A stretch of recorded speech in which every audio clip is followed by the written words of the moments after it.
messieurs et dames, bienvenue dans votre magazine PS Centre. Je suis Tom Souma Congo, le cerveau penseur à la présentation comme chaque vendredi à partir de 16h25. Bienvenue dans ce nouveau numéro. Nous émettons depuis Kinshasa, la capitale de la République démocratique du Congo. C'est magazine spécial parce que nous recevons une personne qui va nous parler d'un secteur très important voulu par le chef de l'État, le président de la République, Félix Antoine Tshisekedi Tshilombo, qui veut faire aux Congolais des millionnaires. Vous ne pouvez pas devenir millionnaire si vous ne travaillez pas. Raison pour laquelle il y a un digne fils de ces pays en la personne de M. Ben Carlos Kabongo Yanda qui a écouté cet appel lancé par le chef de l'État, s'est investi.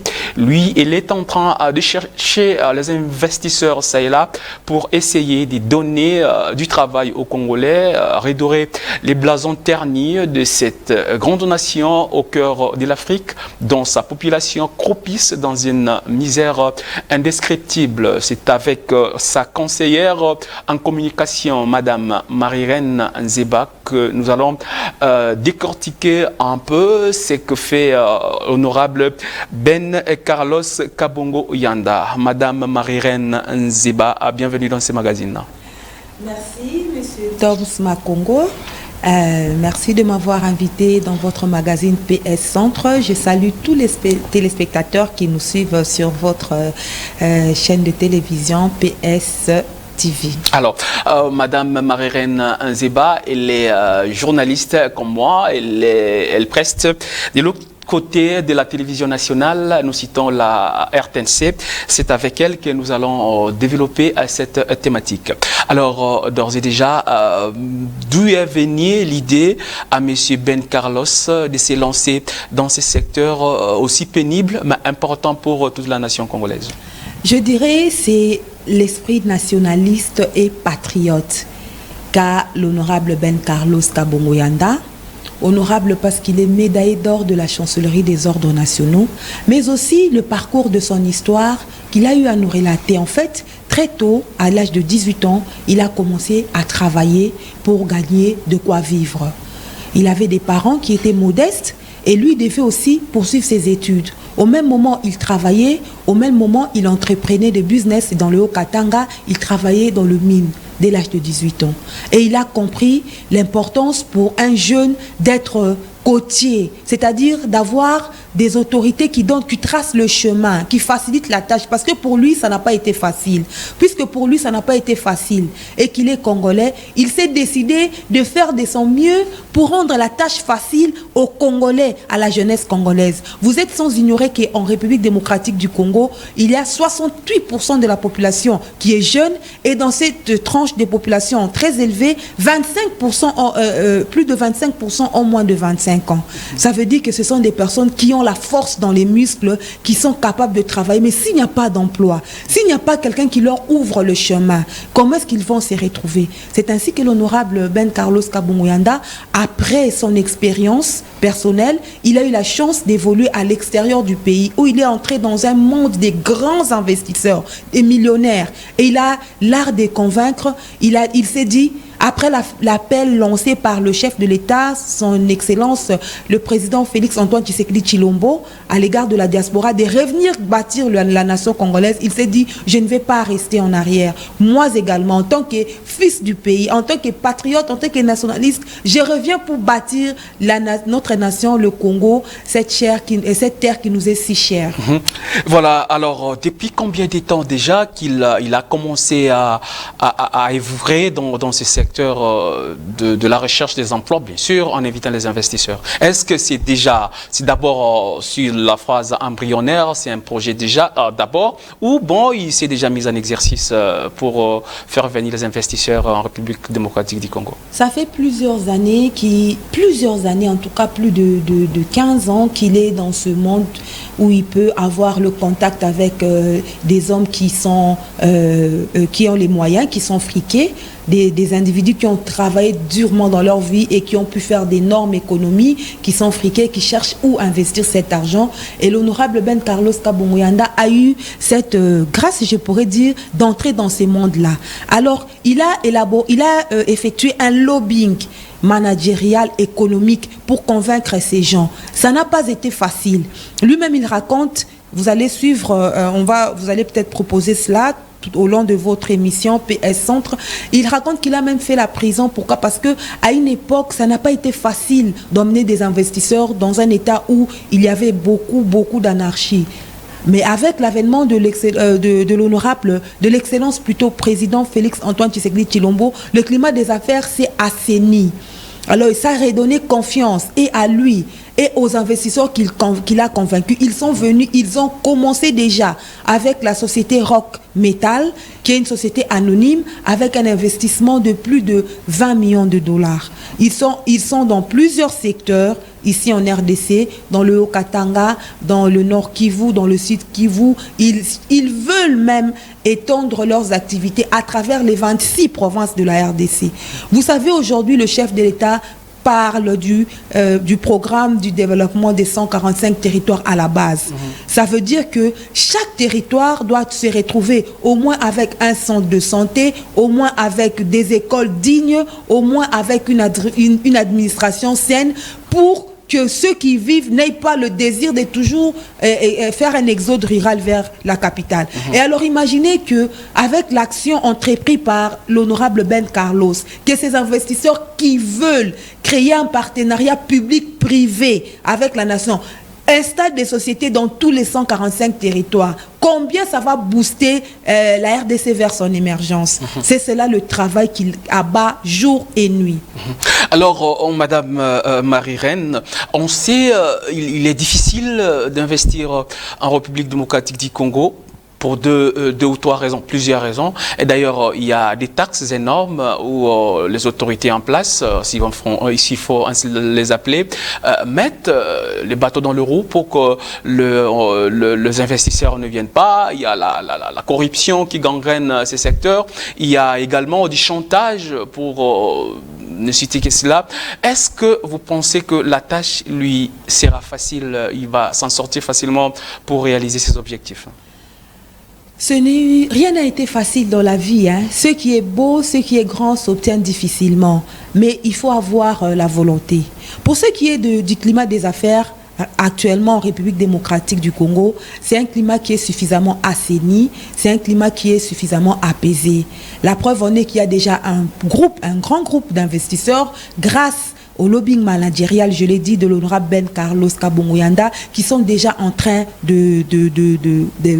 d'agir, qui ont déjà éjecté de l'argent dans divers domaines, dans divers secteurs de la nation.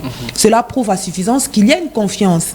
Et nous insistons sur le fait que cette confiance a été rendue possible avec la volonté ferme du chef de l'État. Je cite son Excellence Félix-Antoine Tshisekedi Tshilombo, de faire de ce pays ce qu'il mérite d'être, ce grand pays au centre de l'Afrique, de faire de lui un pays émergent. Vous comprenez? Alors, avec ces climats apaisés, ça a permis que l'honorable puisse convaincre. Ce n'est pas facile de convaincre. Ceux qui sont venus ont essayé. Déjà, ils ont vu que le temps était bon. Ils ont vu que les choses allaient comme bon train et ils ont fait appel aux autres. Ils ont dit, voilà, avec la RDC, c'est bon. Nous avons essayé, suite à l'appel de l'honorable Ben Carlos Kabongo-Yanda, nous trouvons que c'est bon. Mais il y en a encore plusieurs qui sont en train de vouloir venir. Et l'honorable a le souci de formaliser les choses. C'est-à-dire qu'en tant que Congolais, il voudrait que l'État congolais se retrouve et que l'investisseur se retrouve. Cela va donner comme résultat un impact visible sur la population. Voilà pourquoi aujourd'hui, il insiste sur le partenariat public-privé. C'est-à-dire, l'État investit. D'ailleurs, pour les investisseurs, il a pu les convaincre à ce que l'État n'investisse que 20%. L'investisseur amène 80%. Au bout de 10 années, l'investisseur récupère son investissement et l'État reste avec tout ce qui est logistique, immobilier issu de cet investissement. Vous voyez combien c'est louable cette action qui mène dans les coulisses ou bien dans les silences l'honorable Ben Carlos Kabonguyanda. D'ailleurs, il ne voulait pas sortir.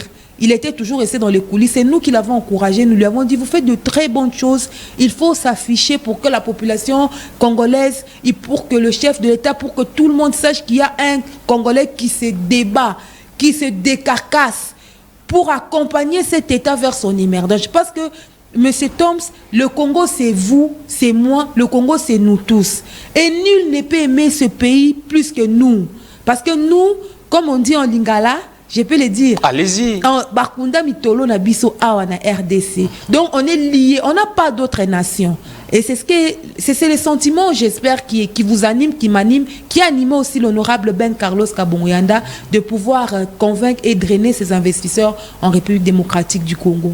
Merci beaucoup, Madame Anzeba. Nous rappelons que vous êtes la conseillère en communication de Monsieur Ben Carlos Kabonguyanda, qui est également le directeur général patron de la société Rock Metal. C'est lui qui est en train de se battre pour essayer un peu de donner du travail aux Congolais en emmenant les investisseurs ici en République démocratique du Congo. Alors, nous allons repartir du côté de la régie parce qu'il a tenu un point de presse ici à Kinshasa où il a essayé un peu d'exprimer sa volonté, sa vision et tout ce qu'il a à faire pour les comptes de la République démocratique du Congo dans ces domaines. Avec votre permission, vous qui nous suivez, regardez ces points de presse, allais-je dire, tenus par M. Ben Carlos Kabonguyanda. Il est congolais comme vous et moi, mais il veut le bien et le bonheur du peuple congolais en investissant, voilà, en travaillant. C'est-à-dire, lui,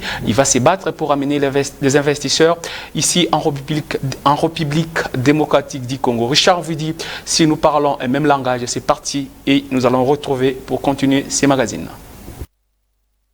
Nous allons construire une cellule de climat de bonnes affaires, de climat apaisé.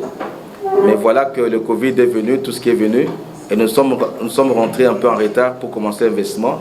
C'était déjà à 2 ans de son mandat.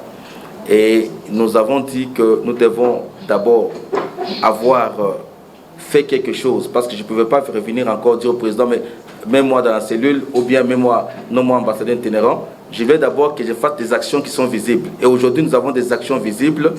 Et par là, nous sommes en train de faire un effort pour que nous puissions accéder à ce poste. Parce qu'à ce poste, ça va nous aider sur le plan administratif. Comme vous le connaissez, ce qui tue beaucoup de projets au Congo, c'est l'administration qui est trop lente. Mais aussi les officiels. J'ai toujours dit que le président de la République, en prenant le pouvoir, il a dit que nous avons la pyramide renversée. C'est le peuple qui doit être souverain. Mais vous allez voir les officiels, en voulant toucher 5 000 $, ils vont détruire tout un projet, même de 100 millions de dollars, de 10 millions de dollars, de 1 million de dollars. C'est ces choses qui sont vraiment très difficiles.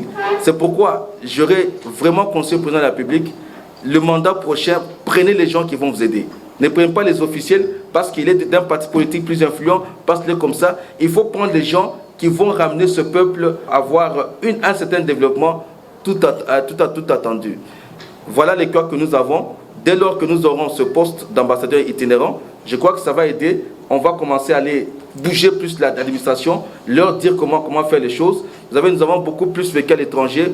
On a déjà un certain mind, un certain esprit de travail. Et cet esprit-là, nous devons le ramener à notre peuple congolais. Comme les autres ont réussi, nous devons aussi montrer à notre peuple que, avec ça, vous devez aussi réussir. Aucun investisseur américain ne peut investir dans un endroit où tout n'est pas en bonne et due forme. Sinon, il sera banni dans son pays. Les Américains ont ce système.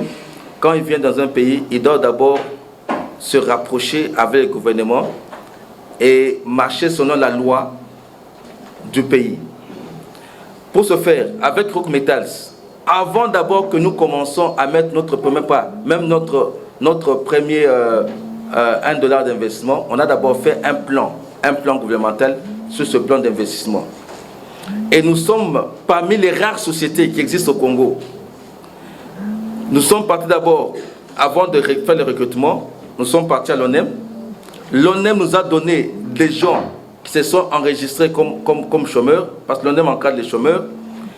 Et ainsi que nous avons lancé des messages au niveau de la radio et télévision, de manière que ces gens amènent leurs dossiers. Et nous avons eu plus de 4000 personnes à travers le pays. Et ces gens-là, on ne devait pas nous-mêmes être juges et partis. On ne devait pas nous-mêmes les tester. On est parti à la faculté de psychologie au niveau de l'université de Lubumbashi, où nous avons vu le doyen de la faculté de psychologie, qui est un professeur ordinaire. Et c'est ce doyen qui a testé ces gens-là. Impartialement, il nous a donné les résultats. Et les gens aujourd'hui qui travaillent chez Rock Metals, plus de 500 employés, ont été recrutés de cette façon-là. C'est pourquoi notre main-d'œuvre est vraiment parfaite. Nous avons un plan mensuel sur le plan environnemental. Parce que si vous allez à Lubumbashi, nous sommes les meilleurs amis de la division d'environnement. C'est-à-dire le ministère de l'Environnement, à travers sa division-là, nous sommes les meilleurs amis, même chef de division. Parce que tous les gens, et toutes les fois plutôt, nous amenons, je crois que c'est une fois par mois, si je ne me trompe pas, nous amenons un inspecteur de l'environnement pour nous montrer comment on peut maintenir cet environnement-là. Et chez nous, quand vous allez voir même dans les vidéos, le safety service est vraiment très régulier et très sévère. Tu ne peux pas entrer dans nos mines, tu ne peux pas entrer dans nos usines si tu n'as pas de casque, si tu n'as pas de... Tout ça, nous sommes en train de respecter. Vous savez, le Congolais doit être conscient de ce qu'il est. Et nous sommes de cela. Je suis Congolais, je suis conscient de ce que je suis. Et quand tu es conscient de ce que tu es, tu voudras aussi que ton prochain Congolais puisse subir les mêmes conditions que toi. Alors, les Américains aussi, quand ils arrivent, ils ne peuvent pas investir. Par exemple, maintenant, là, avec notre fondation, nous sommes partis à Likasi. J'ai dû aller dans presque toutes les concessions minières. Je crois que madame la journaliste Marie-Reine était avec moi, pour enlever tous les enfants dans les mines. Et nous leur avons donné les fournitures scolaires. Nous leur avons dit, Fachi, apprenez la gratuité de l'enseignement. Et nous sommes en train aujourd'hui de faire le lobbying au niveau de toutes les institutions étatiques ou publiques, c'est-à-dire les écoles de l'État, de manière que ces enfants-là soient pris en considération. Et on est tenté de les soutenir. La même chose que les femmes. On a enlevé les femmes dans les carrières. On leur a dit, maman, vous devez être chez vous à la maison. Nous avons donné des pagnes et nous avons créé un système de microfinance qui va les aider à tout moment, les femmes maraîchères, les femmes qui font des petits trading, des petits commerces. À tout moment, quand ils commencent à faire ces choses-là, ils demettent bénéfice, on augmente le capital jusqu'à tel point que les femmes vont se charger de l'éducation des enfants. Parce que l'éducation diffuse, comme vous le savez, c'est la meilleure des choses pour tous les enfants. Mais aussi, les enfants qui sont dans les mines rentrent à l'école de manière... Parce que je leur disais que comment vos enfants deviendront comme moi, par exemple, s'ils n'ont pas étudié. Moi, ma mère s'est battue, mon père a vendu même les habits qu'il avait. Ma mère s'habillait difficilement pour que je puisse étudier. Et aujourd'hui, je fais la fierté de ma famille. Mon père, je fais sa fierté et ma mère aussi. Ces enfants-là, j'ai dit à leur maman de se battre, de faire un effort pour éduquer ces enfants de manière... Voilà, c'est-à-dire sur le plan environnemental, ne vous en faites pas. Venez nous checker, je lance le défi à tout le monde. Vous allez voir que nous sommes au complet avec tout. Vous savez aussi, nous avons des dons que Dieu nous a donnés. Je ne peux pas dire que je suis plus que les autres Congolais, parce que tous nous avons été créés à la même image que Dieu nous a donné. Mais du moins, j'ai un discours tout à fait démonstratif par rapport à ce qu'est notre pays. Je suis docteur en géologie, je connais bien le sous-sol, si je veux dire par là. Je connais toutes les richesses que nous avons. La table de Mendeleïev, pour les gens qui connaissent la chimie, vous verrez que presque toute la table de Mendeleïev, c'est au Congo. Alors chimiquement, nous sommes très riches, géologiquement, nous sommes très riches sur tout le plan. Ne fût-ce qu'avec les tourbières, on peut se faire des millions de dollars, même des milliards de dollars, ne fût-ce qu'avec les tourbières. Vous savez maintenant que sur le plan climatique, le Congo fait partie des pays qui peuvent maîtriser le climat au niveau du monde. Nous sommes meilleurs dans tout et pour tout. Alors, c'est avec ces discours, vous savez, quand vous voulez démontrer à quelqu'un qui vous êtes, montrez-lui d'abord les avantages que vous avez. Je leur ai dit d'abord les avantages que nous avons. Mais bien sûr, nous avons connu beaucoup de problèmes parce que ça fait plus de 20 ans que j'amène des investisseurs. Aujourd'hui, je suis décoré médaille d'or par le gouvernement. J'ai le cadre de mérite, vous voyez ici. Je suis dignitaire de l'État grâce à tous les efforts que je fais. Mais bien entendu, la fois passée, il y a eu beaucoup de difficultés parce que le régime passé ne nous facilitait pas beaucoup plus. J'étais même en prison à cause de ça. J'ai amené des investisseurs qui ont été escroqués par quelques caciques. Et voilà, je me suis retrouvé comme bouc émissaire. Mais cette fois-ci, quand Fouaché a pris les pouvoirs, nous l'avons vu en tant que notre nouveau président, et puis venant de la diaspora, bien sûr, pour lui dire que, monsieur le président, il ne faut pas que les choses anciennes reviennent encore. Et le président de la République nous a redonné confiance. Il a dit, cette fois-ci, ramenez les investisseurs, je serai là pour vous appuyer. Et je vous rassure que lui, là, sera le garant de vos remboursements. Parce que l'investisseur, quand il arrive, c'est pour mettre les moyens et ramener ces moyens-là. C'est que ramener de quoi? Ramener l'argent qui va mettre comme investissement avec des profits et des bénéfices. Alors, c'est pour dire que le discours n'est pas tout à fait sorcier ou bien venant de fétiche comme les autres l'ont dit, mais je fais que faire mon devoir. Le Grand Katanga, c'est une province où j'ai beaucoup lutté avant d'aller à la diaspora. J'ai fait mes études là-bas, j'ai fini mon université. C'est comme ça que quand on a commencé l'investissement, et comme vous le savez aussi, le Katanga est un scandale géologique sur le plan minéralogique. C'est comme ça que nous avons d'abord commencé là-bas. Mais ce n'est pas que tous les gens que nous avons employés sont seulement au Katanga. Ici à Kinshasa, par exemple, nous avons un bateau. C'est-à-dire qu'il y a des employés qui sont en train pour ce bateau. Nous avons un de nos grands bureaux ici, au niveau de l'UPEN. C'est-à-dire que nous avons des employés qui sont avec nous. Au niveau de Mwanda, nous avons chez la plateforme. Nous sommes en train de faire au niveau du port de Banana une plateforme de logistique parce qu'on veut ramener avec la construction de l'eau profonde de Banana des gros investissements pour ramener beaucoup de pétrole et jusqu'à avoir même une plateforme pétrolière parce que nous sommes en l'été. C'est-à-dire que ce n'est pas seulement au Katanga que nous avons. Aujourd'hui, nous sommes à Goma. Vous allez voir à Goma, nous sommes très bien installés à Goma. Nous avons déjà beaucoup d'employés qui font déjà la castérite, qui sont déjà, je ne parle pas seulement de Goma, je parle du Grand Kivu, qui sont au Maniema, qui sont au sud Kivu et même aussi à l'Ituri. Vous comprenez?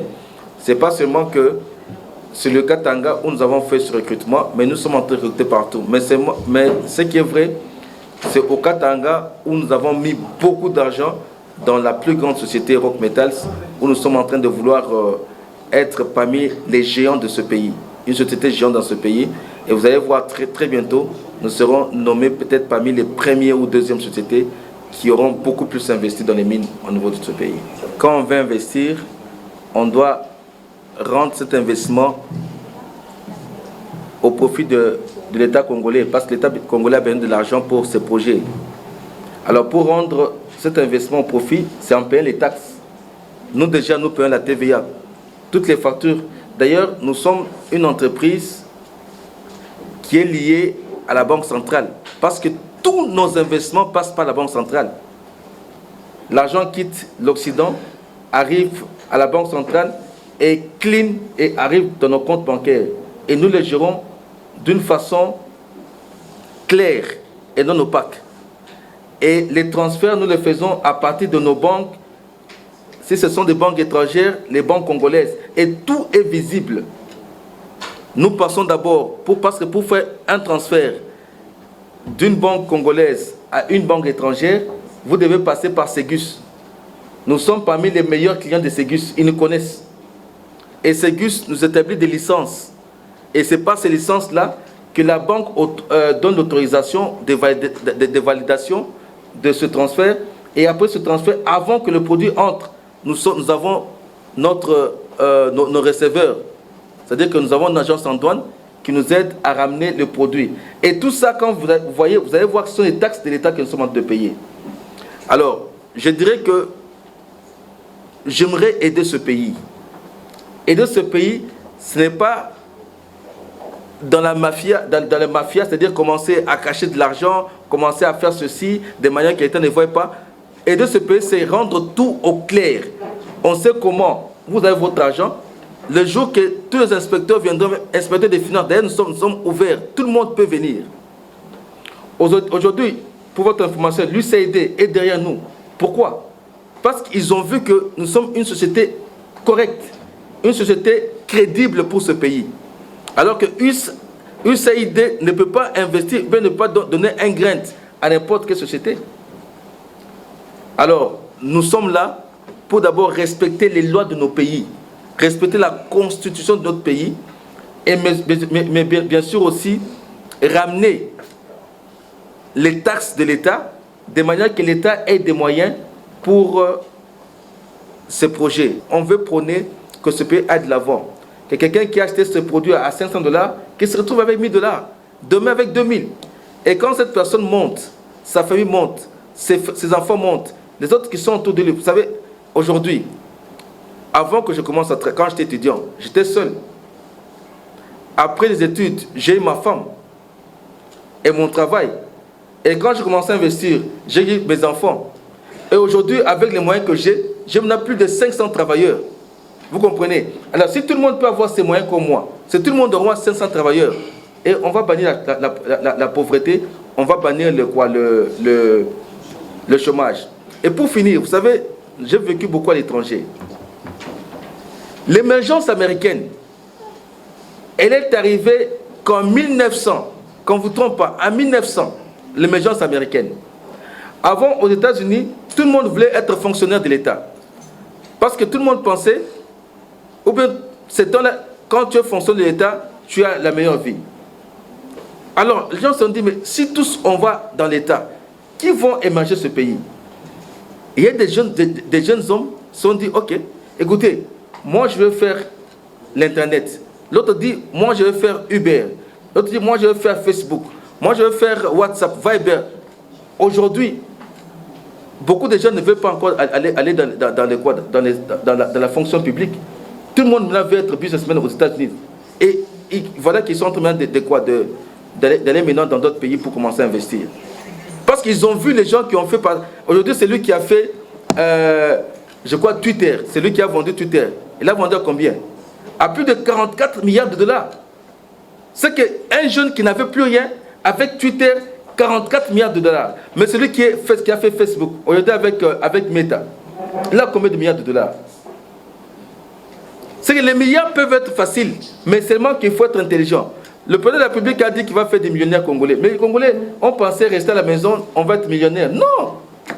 L'exemple du jeune homme, c'est un garçon de Kivu qui est venu travailler au Katanga et qui a eu la sous-traitance chez nous parce que c'est le seul qui avait présenté tous les documents exacts qu'on avait besoin.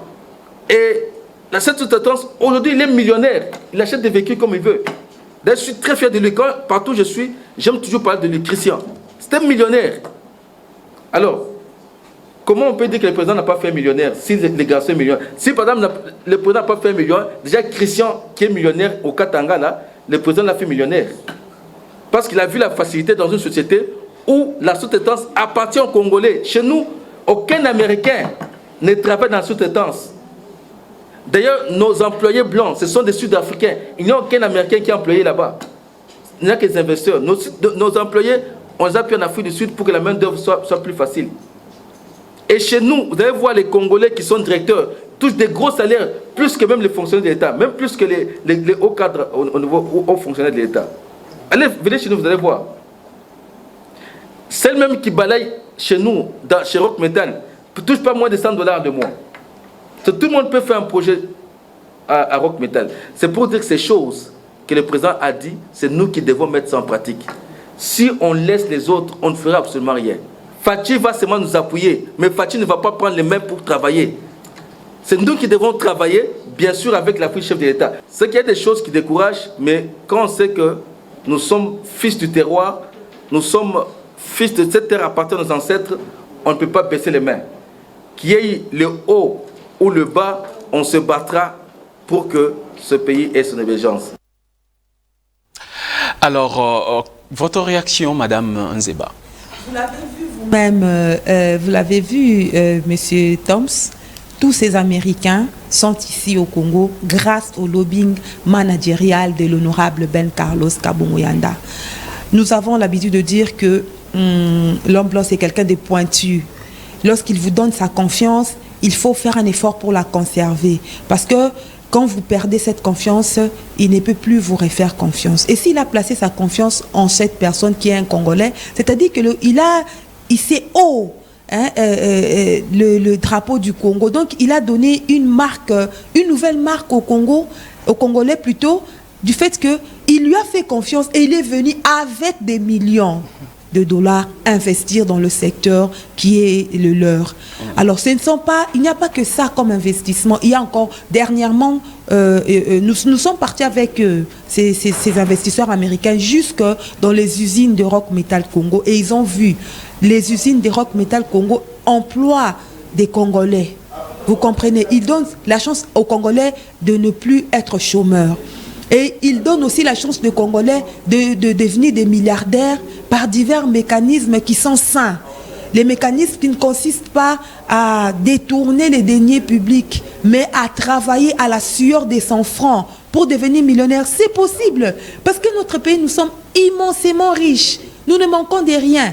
Et ces investisseurs ne vont pas se limiter qu'au secteur minier, tant connu, mais il y a le secteur de l'agriculture, il y a le secteur de la cimenterie, il y a le secteur de la construction, l'immobilier, il y a le secteur le secteur de l'immobilier, il y a le secteur de la cimenterie, il y a le secteur du transport, à tous les niveaux. Aujourd'hui, nous avons un besoin crucial d'avions, mais lui, l'honorable Ben Carlos est en contact avec des investisseurs qui peuvent nous aider à trouver la solution à l'aviation congolaise. Lui, il a cette solution.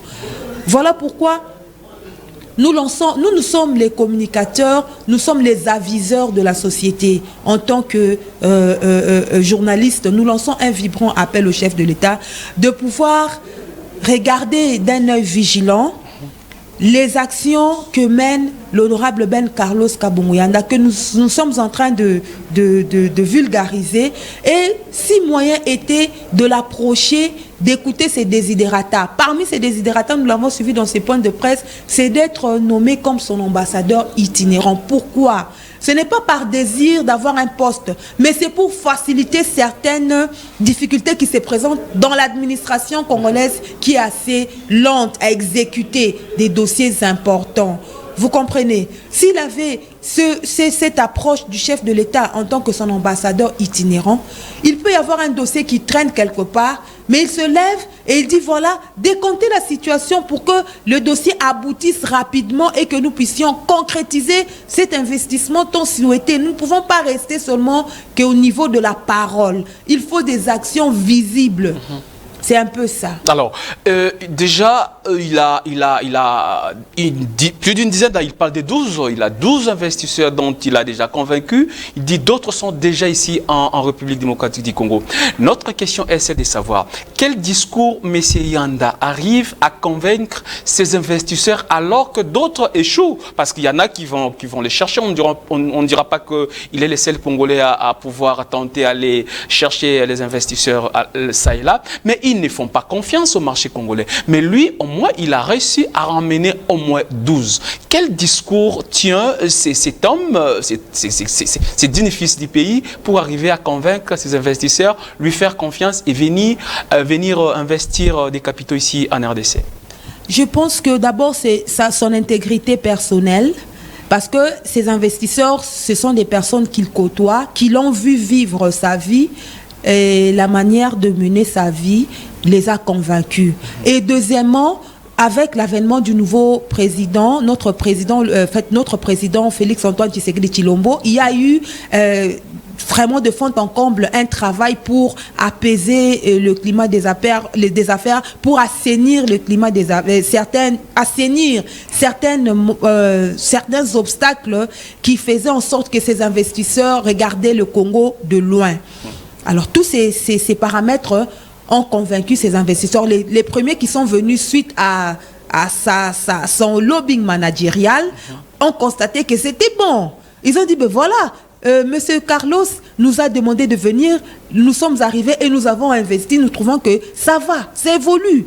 Et ils ont aussi lancé cet appel à leurs amis qui étaient restés, parce que c'est tout un monde, hein, un monde dans lequel tout le monde n'a pas accès. Pour avoir accès à ces mondes-là, il faut les avoir côtoyés et il faut connaître ces investisseurs. C'est ce que l'honorable Ben Carlos Kabongo Yanda a de particulier. Il les a côtoyés et il les connaît. Quand il a fait venir les premiers, ils sont nombreux, il n'y a pas que 12. Tout récemment, il m'a parlé encore d'un investisseur suisse qui a des millions de dollars, qui est venu visiter les usines de Rock Metal et qui voudrait encore investir en RDC. Vous comprenez? Ils sont... comme dirais-je, ils sont les gens, c'est-à-dire ils sont nombreux, on ne peut pas les compter. Absolument. Mais ce qu'il faudrait pour soutenir l'action que mène l'honorable Ben Carlos Kabongo Yanda, c'est que le chef de l'État lui donne ce poste tant souhaité. Ça, c'est un cri vibrant que je lance à l'endroit de notre président de la République qui a le souci de faire des millionnaires en RDC, et il y a quelqu'un qui peut l'accompagner pour réaliser ses soucis, pour les rendre pratique, excusez-moi, c'est l'honorable Ben Carlos Kabongo Yanda. S'il pouvait devenir son ambassadeur itinérant pour booster ses investisseurs à venir encore rendre pratique ces soucis de l'émergence de la RDC, ce serait une bonne chose.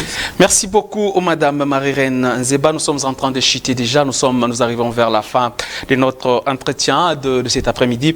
Alors, parce que la population clame et haut et fort sur le social. On ne peut pas parler le social si les gens ne travaillent pas. Pour que les gens travaillent, il doit y avoir les secteurs privés et les secteurs officiels. Alors, vous allez regarder cette caméra qui est devant vous. Vous allez vous adresser aux décideurs. Vous allez dire un mot par rapport à ce qui doit être fait. Et s'agissant de ce que M. Ben Carlos Kabongo Yanda est en train de faire, est-ce qu'on peut lui faciliter la tâche? Et puis la population qui peut être contactée d'une façon ou d'une autre, est-ce qu'il faut relever ou compter sur un tel homme? Alors ça sera votre dernière intervention et puis nous allons retirer ces numéros. Alors je pourrais dire ceci, aux côtés de la... derrière cette personne, l'honorable Ben Carlos Kabongo Yanda, se cache une générosité qui ne dit pas son nom. Parce qu'il a la fondation Beka Carlos Yanda qui accompagne la population dans tous les secteurs. Vous vous imaginez qu'il a fait la démarche d'enlever tous les enfants et toutes les mamans dans les mines. Vous comprenez? Et leur a donné à ces enfants des fournitures scolaires qui leur permettent d'aller à l'école parce que le chef de l'État a installé la gratuité de l'enseignement. À côté de cela, il donne aux mamans des financements pour le micro-commerce. Et c'est-à-dire, ça veut dire quoi? On a une personne complète, une personne qui a des actions concrètes pour l'émergence de la RDC et une personne qui a accompagné ces actions concrètes du social dans une certaine mesure pour que le Congolais soit épanoui dans ce qu'il fait. Alors nous demandons et nous lançons cet appel vibrant à l'endroit du chef de l'État, son Excellence Félix Antoine Tshisekedi Tshilombo, pour qu'il puisse lui donner, lui permettre à l'honorable Ben Carlos Kabongo Yanda de porter jusqu'à terme sa vision de construire ce pays, de lui donner ce poste qui va lui permettre de le faire convenablement, celui, nous disons, d'ambassadeur itinérant. Madame Marie-Reine Nzeba, nous rappelons que vous êtes conseillère en communication de M. Ben Carlos Kabongo Yanda. Vous êtes journaliste chez la RTNC. Ça a été un réel plaisir de vous avoir sur ce plateau pour réaliser ces magazines. Merci d'avoir répondu à notre invitation. Merci, le plaisir est partagé. D'accord. Alors à vous et vous tous qui nous avez suivis de partout, vous toutes et tous, merci beaucoup de nous avoir fait confiance. C'est ici que s'achèvent ces numéros. Retrouvez-nous à 1h10 pour la rediffusion. Sinon, nous nous retrouvons le vendredi prochain à 16h25 pour un nouveau numéro de ces magazines PS Centre. D'ici là, restez branchés au programme de la production Studio Télévision, la première chaîne numérique en République démocratique du Congo. Messieurs et dames, au revoir.